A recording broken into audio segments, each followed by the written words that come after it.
মায়েরা নিজেদের আমরা দুনিয়ায় উত্তম জীবন ও আখিরাতে সেই জান্নাত পেতে হবো। আল্লাহ তাআলা আমাদের সকলকে দিনের উপর চলার তৌফিক দান করুন, আমিন। মাশাআল্লাহ, খুবই সুন্দরভাবে বক্তৃতা পরিবেশন করলো আমাদের দিনিয়াত মুনাজ্জাম মক্তবের ছাত্র সরফরাজ হোসেন। মাশাআল্লাহ, ছিল খুবই সুন্দর আকর্ষণীয় একটি বক্তৃতা। আগামীতে এই সন্তান হীরায় পরিণত হবে, তার আব্বা মা হয়তো নিশ্চয়ই উপলব্ধি করতে পারছে।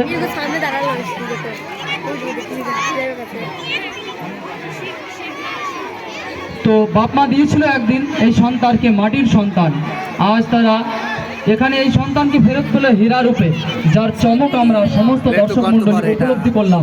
তো আসুন এখন দেরি না করে আমাদের মঞ্চে উপস্থিত রয়েছে ব্যাচ নম্বর 1 ও 5, ইনশাল্লাহ এদেরই প্রেজেন্টেশন হবে এখনই।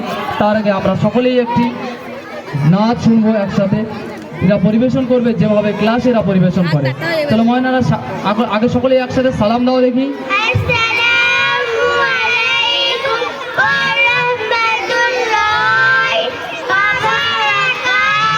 চলো নাচ শোনাও দেখি একসাথে।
মাশাআল্লাহ।